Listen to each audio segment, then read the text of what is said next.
Should the UK Chancellor Jeremy Hunt cut share taxes in the upcoming spring budget? Leading figures in the City of London certainly think so. They have called on the Chancellor to cut taxes on buying shares with the aim of boosting London's capital markets and supporting growth in the city.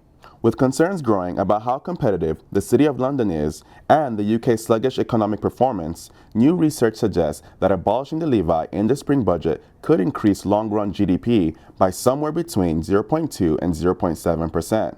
The research, commissioned by the Centre for Policy Studies and undertaken by independent consultancy Oxera, found that scraping the tax could increase the overall tax take by around £600 million due to its positive impact on growth. Furthermore, the research found that if the UK were to abolish the tax, it could lead to a nearly £7 billion increase in business investments from FTSE-listed firms. According to Robert Colville, director of the Centre for Policy Studies, the stamp duty is a tax on growth. It is bad for savers, bad for growth, and ultimately bad for Britain.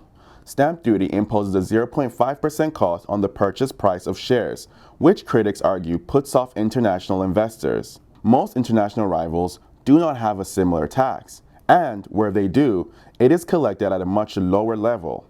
The tax brings in about £3.3 billion to the Treasury.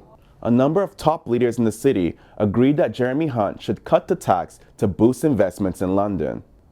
The chief executive of the City UK said that keeping stamp duty on shares has acted as a self-imposed set of manacles.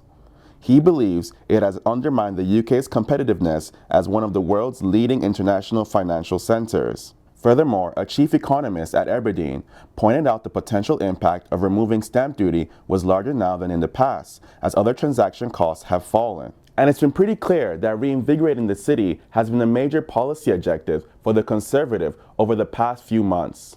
Over the weekend, Jeremy Hunt announced new plans to force pension funds to reveal how much of their cash is invested in UK companies in a bid to funnel more domestic capital into London-listed firms. Hunt is also reportedly considering introducing a British ISA, or individual saving accounts, in the spring budget, which would allow retail investors to buy UK-listed shares without paying tax. Charles Hall, head of research at Peel Hunt, said the government could put together a really meaningful package of city reforms if scrapping stamp duty went alongside a British ISA and reforms to pension funds. He thinks that it seems so obvious that it shouldn't be a debate. But what do you think? We here at City A.M. would like to know, what are your predictions for the spring budget? Should Jeremy Hunt cut share taxes? Let us know your thoughts in the comments below, and like and subscribe for more.